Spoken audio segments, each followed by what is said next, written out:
I was brought up by my father, my grandmother in a small village in Wales. I was originally a high flyer educationally. What happened then, my father died and everything went wrong in my life. I came totally displaced. I gave up studying. It was that transitional period between teenager and growing up.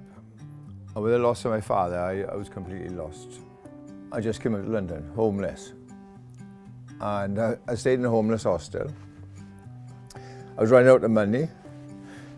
I thought the last money I'd spend, Peter O'Toole was opening the National Theatre in Hamlet, so I wanted to see that. So I waited till the matinee, which I thought I'd be able to get into easier. And I remember queuing up on the other side of the building there and passing the stage door and just noticed the sign, "Cleaners Wanted." And I got round to the corner and there was a huge man there who said, "Sorry sir, we can't come in. Our tickets are all sold. You have to come back on a Monday or whatever."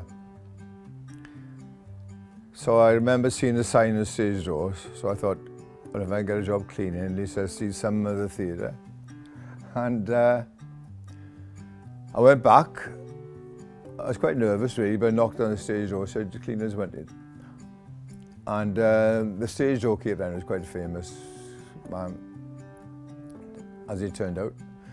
And he said, "Hang on, you may be just the person I wanted," because I was quite fit and strong. And they were doing a changeover at Hamlet and St. John.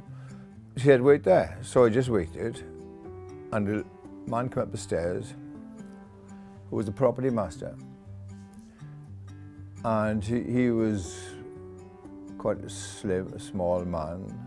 And he looked up at me and he said, "Oh, just the kind of guy we need for a minute." I said, "Can you come back or wait till 5 o'clock and give us a hand at the changeover because we're short of staff?" So I arrived on this stage in this huge changeover they were doing for the first time. And I was enraptured by it, you know. Everybody was telling me what to do, obviously, so I couldn't do anything. I was talking to Master Captain afterwards, called George Evans. He said, "Oh, if you're interested in the theatre, we're looking for staff." And incredibly, I came back on a Monday and they gave me 50 bob, I think it was, £1.50 in those days, which was nice summer money when you're skint in London. I stayed here then for 15 years and I became Master Carpenter, Tory Master Carpenter, Deputy Master Carpenter here.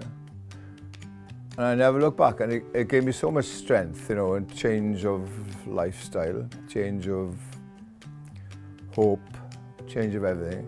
It became not only a surrogate family, but it became like a village. Especially on tour, you know, you go on tour together, and all different kinds of people, all different statuses, you know, superstars or whatever, workers. And I loved them all, and I just got on with everybody. And I made some great friends, you know. And I still get that feeling of warmth, you know.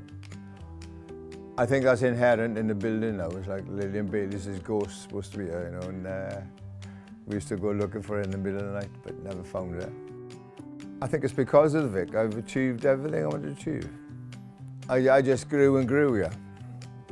So I'm very grateful to the Old Vic.